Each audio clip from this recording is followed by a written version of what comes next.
Bien-aimés dans le Seigneur, bonjour et soyez bénis.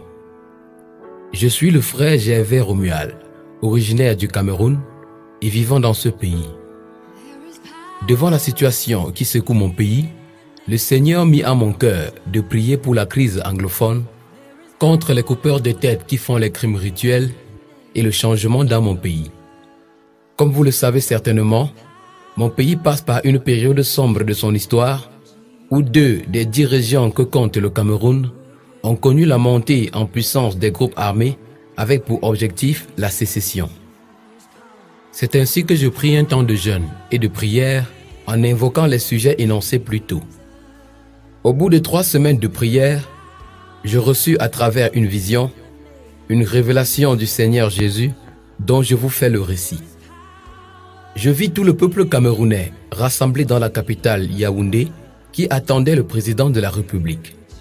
Je vis ensuite un énorme hélicoptère, si énorme que je crois qu'il n'en existe pas pareil sur la terre.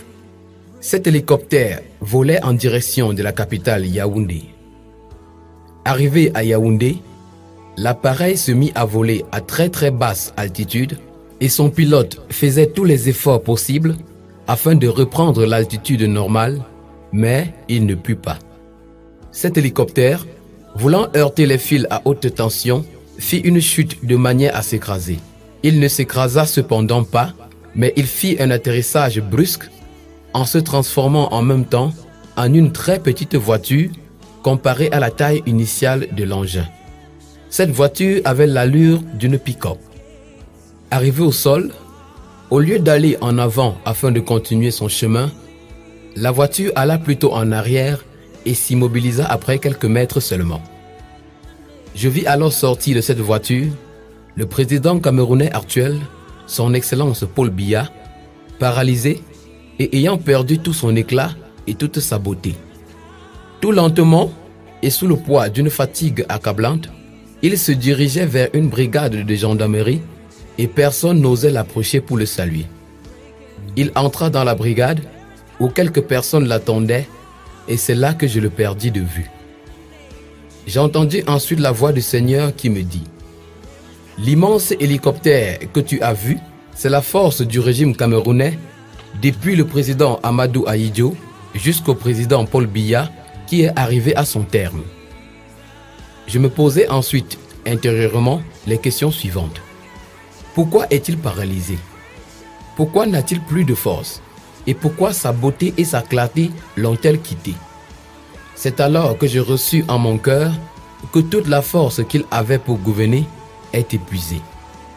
Une autre question me vint encore à l'esprit.